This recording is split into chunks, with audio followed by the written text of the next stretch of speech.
زه خو د ټولو مخې د ملي جمهوریت غورځنګ لخوا د ولس آرټ کونسل شکریه ادا کوم. هغو ته دا د تحسین وړاندې کوم چې هغو د پښتون ثقافت د نړیوالې ورځې په مناسبت دا پروګرام جوړ کړی دی او مختلف پینټینګ مختلف د ثقافت عکاسي چې کوي د دې په حواله خپل مختلف پینټینګ لګولی دی او ضرورت هم د دې دی چې د دې ورځې په مناسبت زموږ ټول باشعوره خلک، زموږ ټول سیاسي پارټیانې، زموږ ټول ادبي تنظیمونه، زموږ ټول کوم نور تنظیمونه دي دا د دې ورځې په مناسبت پروګرامونه جوړ کړي چې د خپل ثقافت ژوندی وساتو، دې ته نوره ترقي ورکړو. که څه هم په داسې حالاتو کې چې پښتون بعثت قام بعثت ملت له ډېر لوی مشکل سره مخامخ دی او دهشتګردي ده، بدامني ده زموږ په ټول وطن باندې. په داسې حالاتو کې زموږ ثقافت هم ډېر لوی چیلنجز، ډېر لوی خطرات لاحقه دي.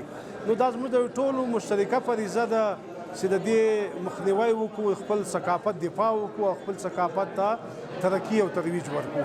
دا زموږ انځورونه دنیا ته امن، دنیا ته ترقي، دنیا ته خوشحالي، دنیا ته یو مهذبه سیولایز قام د ملت په حیثیت باندې د دې عکاسي کوي.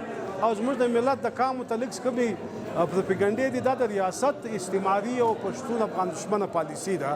د هغه تحت دوی پښتون ثقافت، پښتو ژبه، پښتون قام په یو بل شکل کې پیښوي. نو دا یو سیاسي مسله ده زموږ د قام زموږ د ولس په خلاف کنه. زموږ قام ټول تاریخ د تهذیب و تمدن د ترقۍ د خوشحالۍ د امن تاریخ پاتې سوی دی او نن هم دغه دی.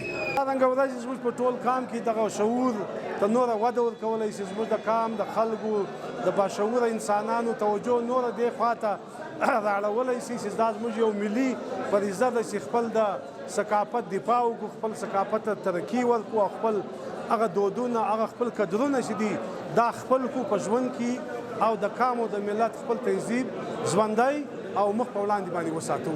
باندې ټول انسانیت متفقه دی چې د یو قام د هغه د ثقافت، د هغه د ژبې تعلق د هغه له سیاسي واک او اختیار سره دی.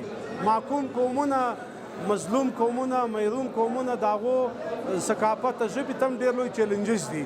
لیکن چونکې پښتون ډېر یو لوی اوږد تاریخ لري، پښتو ژبه یو ډېر لوی اوږد تاریخ لري، یو ډېره وسیع ژبه ده.